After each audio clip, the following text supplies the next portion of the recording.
tied to a wagon wheel and burned with a branding iron. A cowboy tore her free and gave her cool water. The rope was hemp, old and stiff, and whoever had tied it knew what they were doing. Not a punishment knot, a work knot, the kind a man uses when he intends to come back. I found her at first light, lashed to the rear wheel of a Studebaker freight wagon that had been left on the edge of the Crockett Flats, maybe 200 yards off the road. The wagon wasn't going anywhere. One axle was cracked through, both rear wheels sunk past the hub in the alkali crust. Someone had driven it in there deliberate or tried to pull it out and failed, and in either case they'd left. They'd left her with it. I'd been riding since before dark, pushing the gray mare harder than I should have, because I had to get to the Rays station before Ardell Voss got there first and collected the wages I was owed for 4 months on the Soccer Row Drive. Voss wasn't a thief exactly, but he believed that money sitting in his hand was his until someone with a stronger claim showed up to argue, and I was tired of arguing. So I was moving, not looking, and I might have missed her entirely except the mare stopped. She just stopped, locked her front legs and stood there with her ears forward. I said, "What?" out loud, the way you do with a horse you've ridden long enough. And then I heard it, not a cry, not a call for help. Just a low, tight sound, the kind a person makes when they've been making noise for a long time, and there's not much left. I got down. She was on the far side of the wheel, on the ground, her arms pulled back and up around the spokes so that she was sitting with her back against the rim and her wrists lashed together behind the hub. Her chin was on her chest. Her hair had come loose from wherever it had been and hung forward over her face and shoulders, dark with sweat and dust. She was wearing a traveling dress, gray wool, which was wrong for the heat.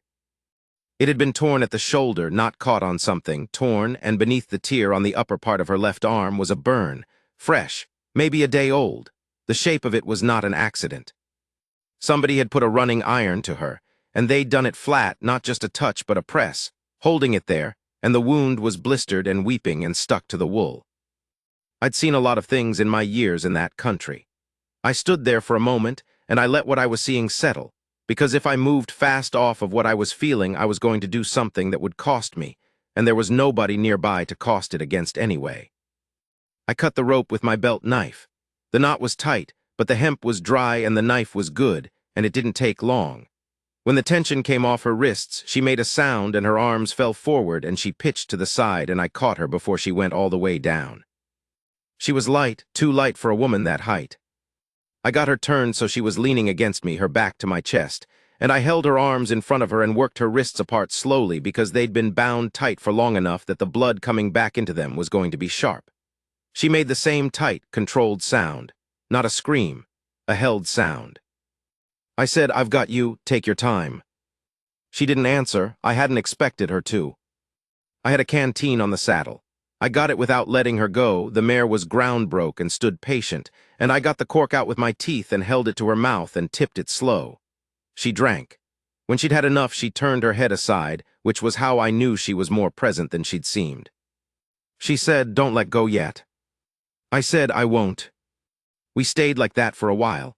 The sun was coming up across the flats, turning everything the color of old copper, and the alkali crust out there was already starting to shimmer at the edges. Going to be another broiler of a day. The mare dropped her head and blew. After a time, the woman pushed herself upright slowly, and I let her, keeping one hand at her back until she had her feet under her. She stood unsteady, and then she steadied. She turned and looked at me. Her eyes were brown, nearly black in the early light. She had a cut on her lower lip, split and swollen, and a bruise along her jaw that was going purple. She looked at me the way a person looks when they're deciding whether to trust what they're seeing, which is different from looking at a stranger. It's more careful, more particular. She said, "I didn't hear you coming." I said, "My horse heard you." She looked at the mare. She looked back at me. I said, "I'm Calhoun, Eli Calhoun. I'm a working hand, not affiliated with anyone in this country. I'll take you wherever you're going, or I'll take you to the nearest town, and nobody's going to put a hand on you while you're with me. That's all I've got to offer." She said, "That's considerable." Her name was Nora Feen. She told me that after we'd been riding a while, her up in the saddle and me walking the mare along the roadbed to spare the horse.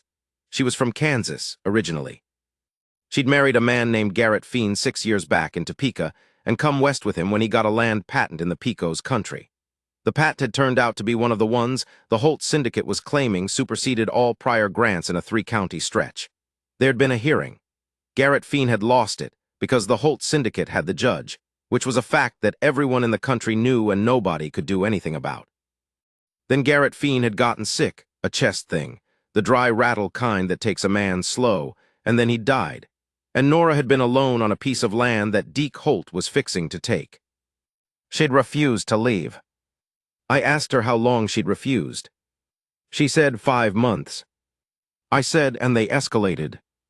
She said they escalated. She didn't say it with bitterness. She said it the way you say something that has happened and cannot be changed, something you have looked at from all sides and simply know.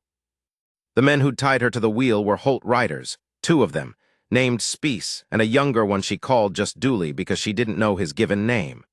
They'd come the night before last, after sundown, 3 of them including a third she hadn't seen before.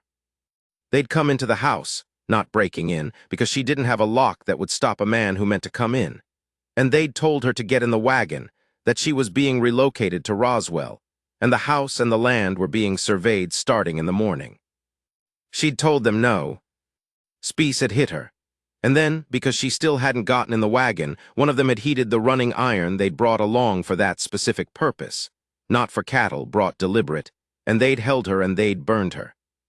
She said, I still didn't get in the wagon. I kept walking, and I didn't say anything because there was nothing to say that was worth the air. She said, so they tied me to it instead and left me there. I imagined they figured the sun would change my position on the matter. I said, I imagine they figured right. She said, maybe, but it didn't. That was the measure of her right there, not defiance for the sake of it, something quieter, a woman who had decided what she was and who was not going to be made into something else regardless of what it cost her. The Rays station was 6 miles on. I'd been heading there for the wages, but that was a secondary thing now. What mattered was getting Nora Fiend off the open flat, and somewhere she could have that burn seen to, because it was bad and it was going to get worse in the heat if it wasn't cleaned and covered. The station keeper at Ray's was a man named Cordero, Macedonio Cordero, who'd run that place for 20 years and had seen most of what the country had to offer. He took one look at Nora's arm and called his wife, who was a compact, unsmiling woman named Refugia, and Refugia took Nora inside without ceremony, and I stood in the yard and waited. Ardell Voss was there. He was sitting on the top rail of the corral fence with his boots hooked on the second rail, eating hardtack, watching me walk across the yard. He said, Calhoun. I said, Voss. He said, you got a woman. I said, I found a woman. That's different. He said, Holt's men are going to come looking. I said, I know. He said, this isn't your fight. I said, I know that too. He chewed his hardtack and looked out across the flat. He said, you're going to make it your fight anyway. I didn't answer that. I went and watered the mare and put her in the shade of the ramada and loosened the cinch, and I stood there with my hand on her neck and thought about it. The thing was, Voss was right. It wasn't my fight. I had no stake in the Pico's land dispute, no history with the Holt Syndicate, no particular obligation to Nora Fiend beyond the one I'd taken on when I cut her loose. That obligation was real, but it was also limited. I could ride her to Roswell or to Lincoln or anywhere, she said, and put her on a stage or find her a boarding situation, and the debt would be paid. Nobody would have called it wrong. I stood there and I thought about it, and then Refugia came to the doorway and looked at me with those flat, dark eyes and said, she is asking for you. I went in. The room was close and cool, adobe walls 2 feet thick keeping the heat out. Nora was sitting on the edge of a cot, her bad arm bare and bandaged now with clean linen. Refugia had done a good job, tight wrap, cool clay paste under it from the smell. Nora was clean, and someone had given her a different shirt, loose cotton. And she sat there with her hands folded in her lap and her back straight in the way of a woman who has decided, again, that she is going to stay upright. She said, I need to tell you something. I sat down in the chair across from her. She said, I have $43, that's the whole of it. The land is the only other thing I have, and if the Holt patent holds, the land is worth nothing. What I'm saying is I can't pay you for what you're considering doing. I said, what am I considering doing? She said, going back to my property with me. standing between me and Spies and whoever else Holt sends. I said, and why would I do that? She said, because you're the kind of man who does. I looked at her, she looked back. She wasn't flattering me. She wasn't asking me to be something I wasn't. She was telling me what she'd seen, plain, the way you describe something you've looked at carefully and know to be true. I'd been working cattle for 31 years. I'd been a segundo on 3 outfits and a range boss on 1, and I'd been let go from all of them when the work was done, or the season was over, or the owner's son came back from wherever he'd been and needed the authority back.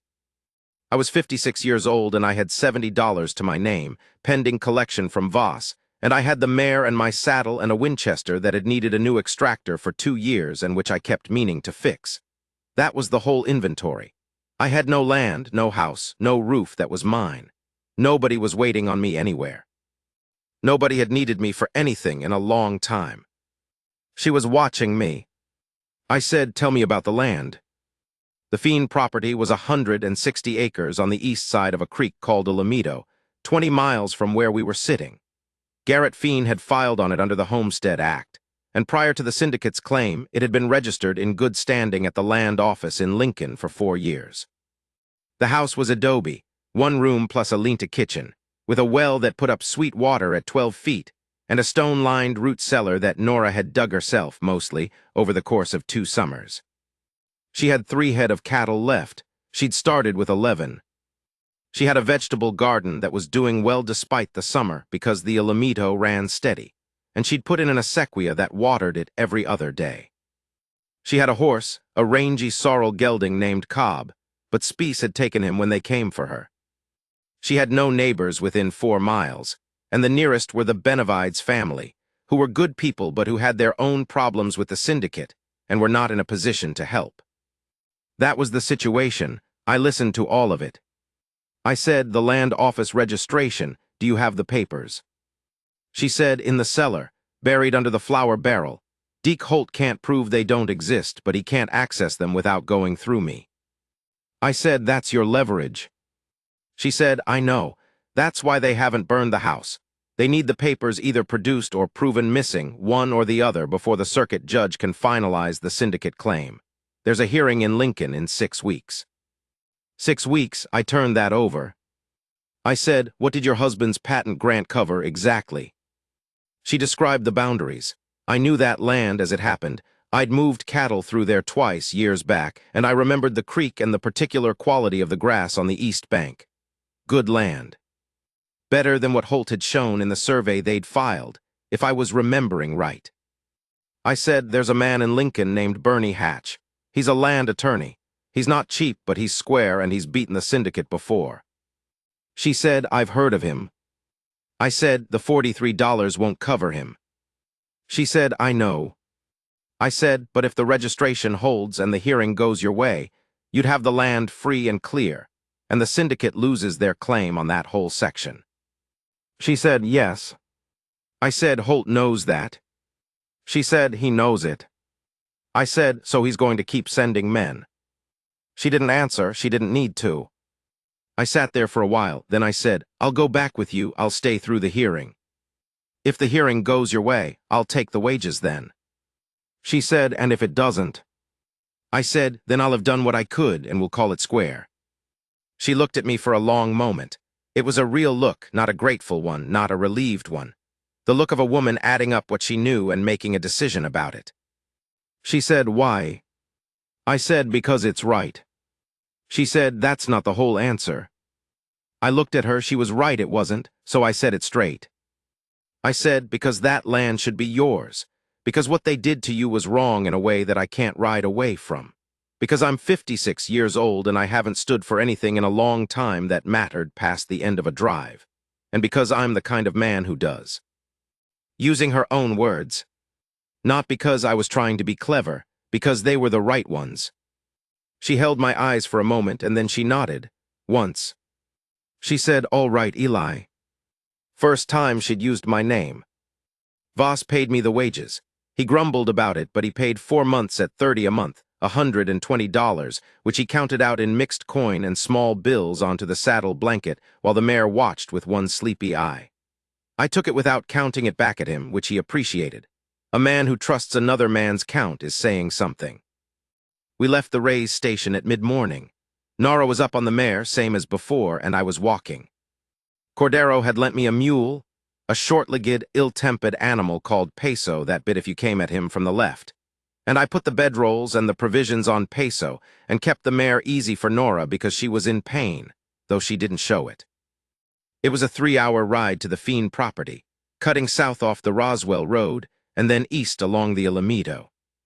We talked some, not the kind of talking that fills silence, the other kind. She asked me where I was from, and I told her Missouri originally, though I hadn't been back since I was 19. I asked her how long she'd been in the territory, and she said 7 years, counting the 2 before Garrett filed. She said she'd learned more about this country in 7 years than she'd known about any place in her whole life before, and I said that was how the desert worked.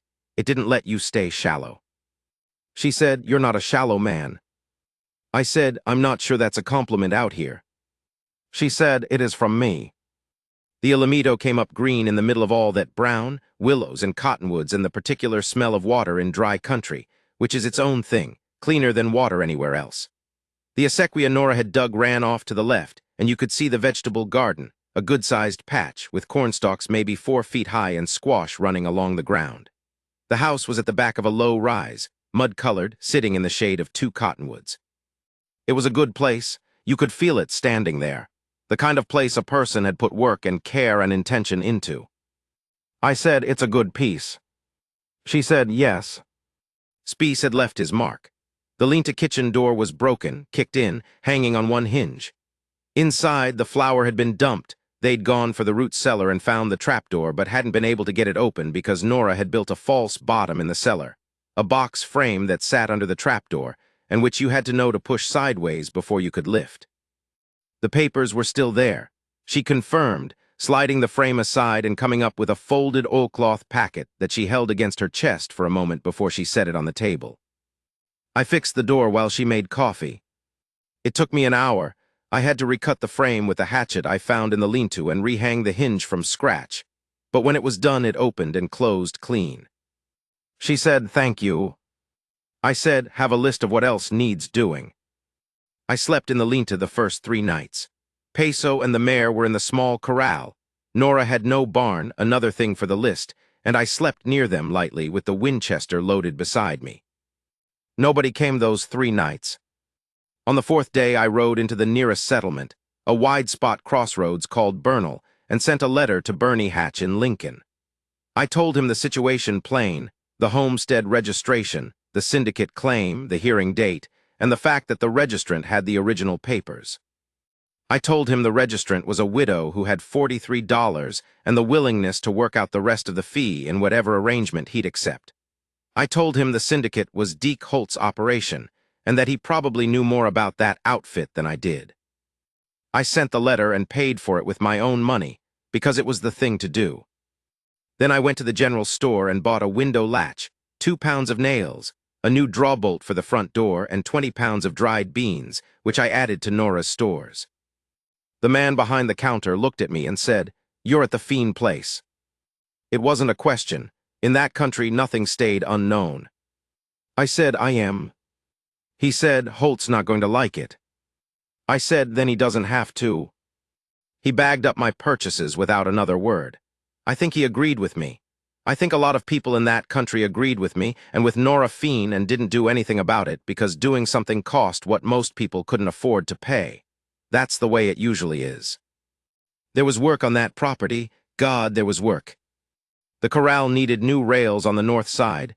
2 had rotted through at the posts, and the 3rd was cracked. The acequia had a section where the bank had slumped and needed to be rebuilt with flat stones from the creek. The well cover was missing, and the well needed to be inspected for contamination from the Holt Riders' visit, which meant getting down in it, and I spent a morning on a rope in the dark of that well looking for anything they might have dropped in there. They hadn't, as far as I could tell. Water came up clean and cold. The roof of the main room had a section over the east corner where the sod had thinned and the poles were showing. I pulled what was there, relayed the poles, cut fresh sod from the creek bank and laid it thick. It wasn't a beautiful job, but it would hold. Nora worked alongside me most days. Her arm was healing, Refugia had done right by it, and after the first week she started using it again gingerly. She was strong in the way that people who have been doing physical work for years are strong, without making anything of it. She could swing a mattock all afternoon and not complain, and when I said something about that, she said Garrett had not been a well man even before the sickness, and she'd been doing the hard work for most of the 6 years they were here. I said, that's a long time alone. She said, you know something about that. I said, I do. We were sitting on the ground beside the acequia, eating the noon meal, biscuits and salt beef, and the first tomatoes from the garden, which had come in red and tight and tasted like the high end of summer. The Alamito was moving steady over its rocks 20 feet from us, and the cottonwoods were making their dry clicking sound in the breeze. She said, where were you headed before you found me? I told her about Voss and the wages. I told her about the intention, such as it was, of getting paid and then figuring out the next season. She said, and after that? I said, after that, the next one. She said, no place in mind. I said, no. She looked at the creek. She said, Garrett used to say that a man who didn't have a piece of ground he could call his was a man who hadn't finished becoming himself. I said, your husband was a philosopher. She said, he was, it used to annoy me. She paused. Now I think he was right. I ate my tomato and didn't say anything. She said, this land could carry 2 people. It could carry a family if it came to that. The water's good and the growing season's decent, and there's graze for maybe 40 head without overworking it. I looked at the ground between my boots. She said, I'm not saying anything more than that. I said, I know. She said, I'm just saying what the land is. I said, I know that too. Bernie Hatch wrote back 12 days after I'd sent the letter. He wrote on heavy cream paper in a small, precise hand, and the letter was to Nora Feen, not to me, which was correct. He said he was familiar with the Holt Syndicate's claim, and had in fact opposed it on behalf of another party 3 years prior in the same district, and that in his professional judgment the homestead registration had strong standing if the original papers were intact and properly executed. He said his fee was $150, normally, but that in this circumstance he would accept $50 in advance, and the balance after judgment, provided judgment was favorable. If judgment was not favorable, the $50 stood as his full fee. Nora read the letter standing at the table, and then she set it down, and she stood there for a moment with her hand flat on it, not moving. I said, that's a fair offer from a good attorney. She said, yes. Her voice was steady, but there was something in it. I said, between your 43 and my wages, we can cover the 50 and have enough left for the hearing costs. She said, I can't take your money, Eli. I said, you're not taking it. I'm putting it in. That's different. She looked at me. I said, I've got wages coming and nowhere particular to spend them. This seems like the right place. She said, you've already given.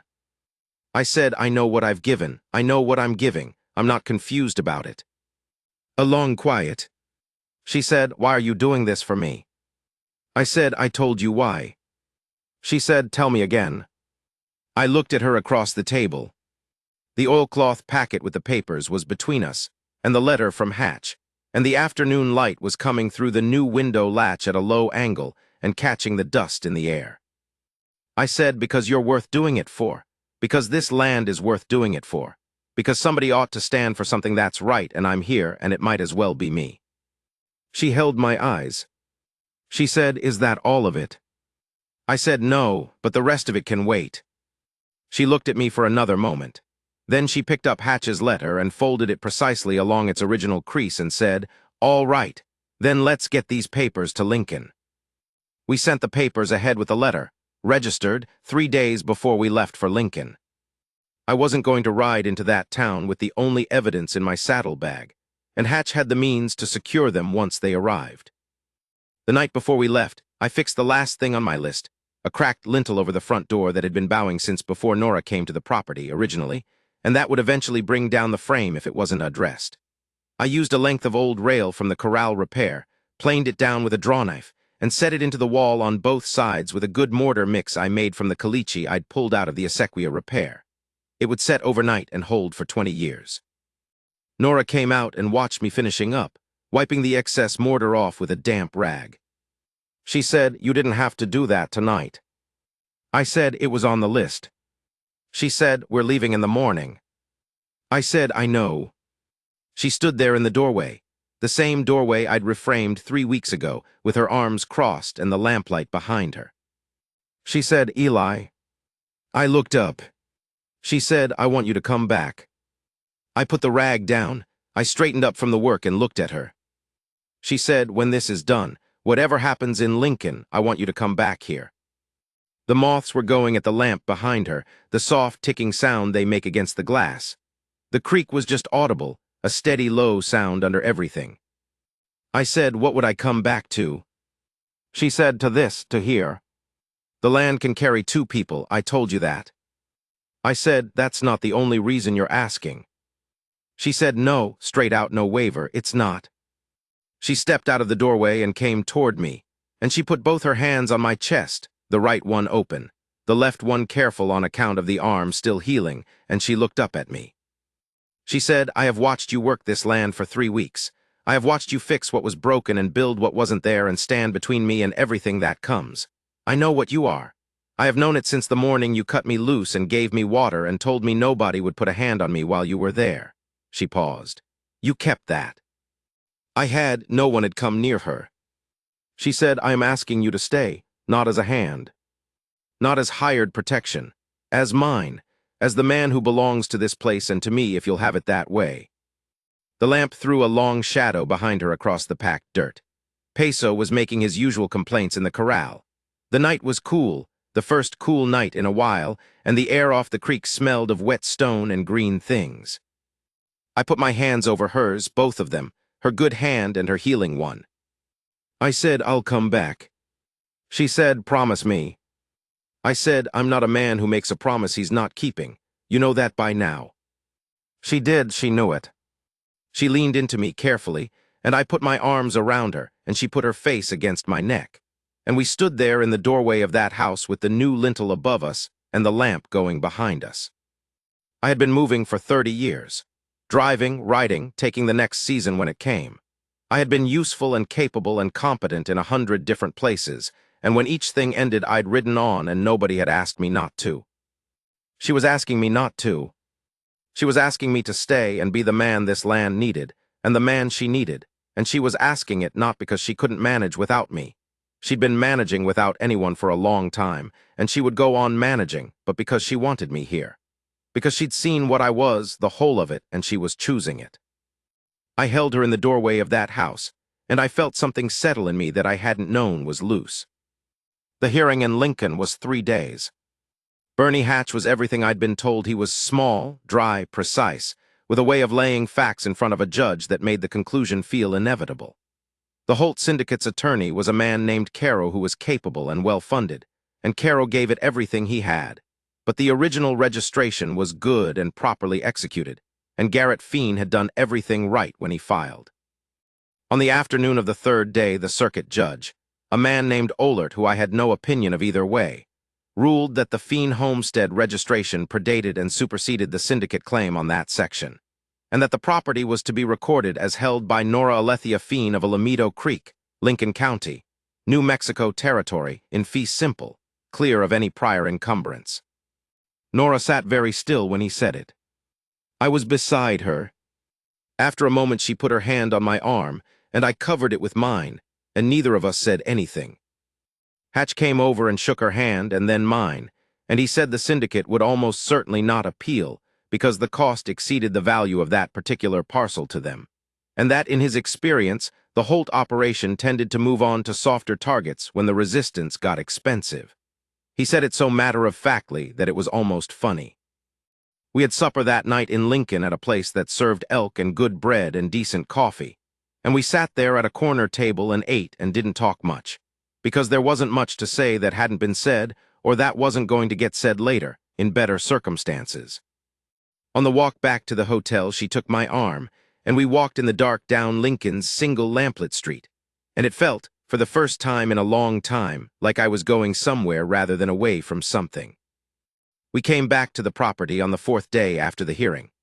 Rode in along the Alameda, same as before, with the cottonwoods moving and the creek running and the garden showing a second set of squash coming in along the ground. I put the horses up. I patched the one section of corral fence I hadn't gotten to before we'd left. I checked the well. Nora made the evening meal while I worked, and when I came in the lamp was lit and the food was on the table, and the house smelled of wood smoke and the particular clean smell of a place that is tended. We ate. Afterward she moved her chair next to mine, and we sat there in the lamplight, and she leaned her head against my shoulder, and I put my arm around her. The night sounds came in, the creek, the insects, the settling of the adobe walls as the day's heat left them.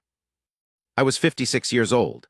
I had the mare and the Winchester and $100 and some dollars left after everything, and I was sitting in a house that was not mine but might be, in a country that was hard and beautiful, with a good woman's weight against my side, and the knowledge that tomorrow there was work to do and I was the one to do it. I'd spent 30 years being useful and moving on. She'd asked me to stay and be hers.